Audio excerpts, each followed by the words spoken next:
Hello.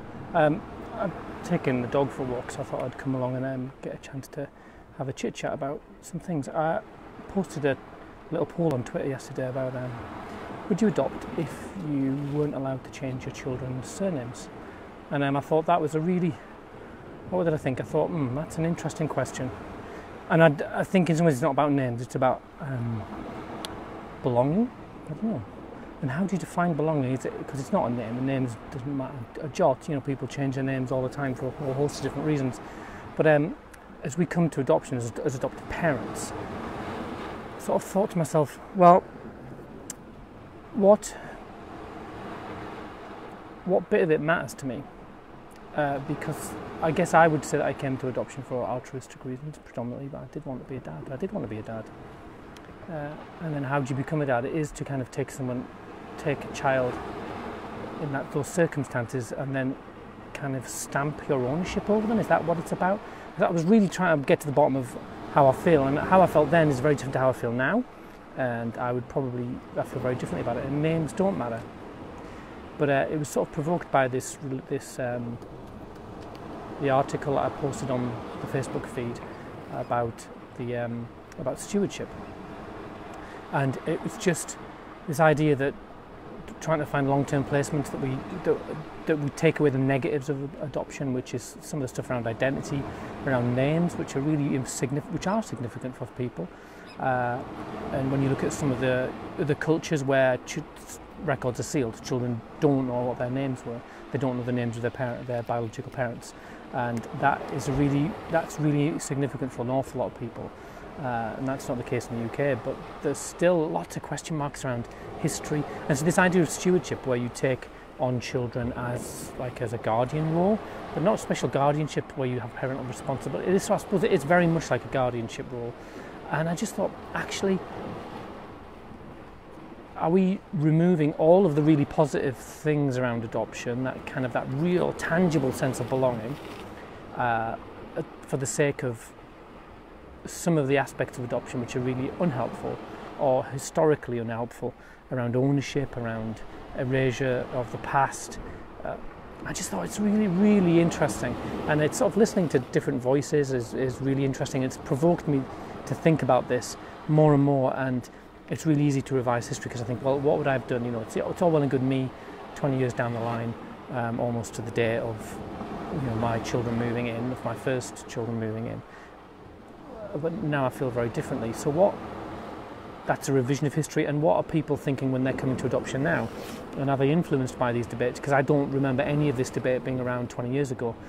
And is it a new debate, or is it just that I've got ears to hear? Well, the people out there who were talking about this then.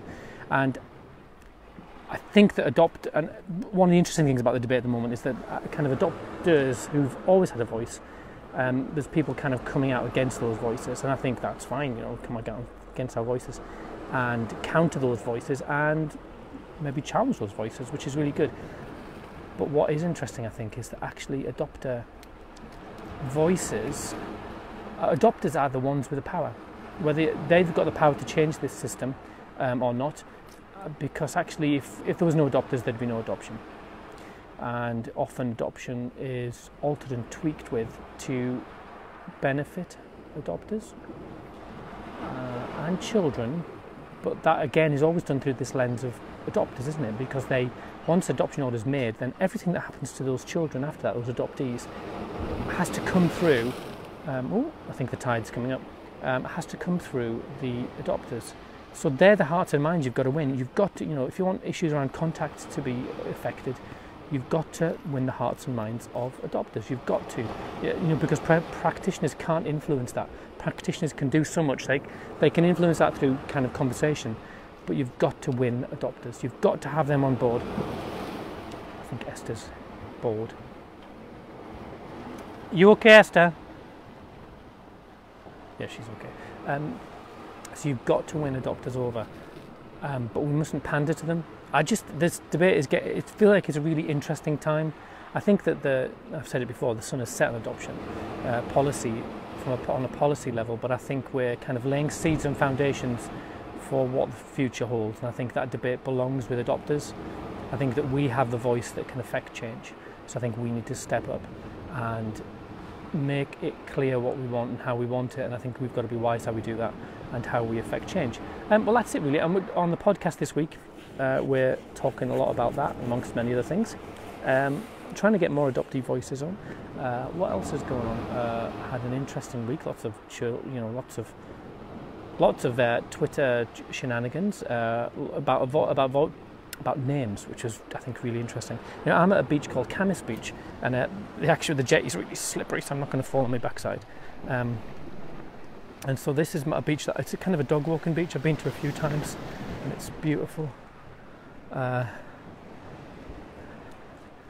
tide's clearly in, and I dropped Flossie off at her football, and thank you, Stuart. I dropped Flossie off at a football and came along here, ran rest, and then I'll go back. It's only about 10 minutes away. So that's it for now. Have a great week. I'm going to try and blog. That's another thing. This idea of blogging. Blogging's sort of gone off a bit for me. I'm kind of desperate to say something, but I don't know what. I've got this urge to blog, and it's interesting because I was thinking about blogging and how in the past, when people ask me why do you blog, you go, well, there are lots of reasons why I blog. That's the aluminium smelter there. What else can we see? You can see all sorts of things. It's beautiful. It's not a safe dog walking beach. Not a safe swimming beach, and you wouldn't let your dogs in the sea because you never see them again. Anyway, so thinking about blogging. I'm doing my best to blog this week if I get some time. Okay, have a great week. I'll speak to you soon.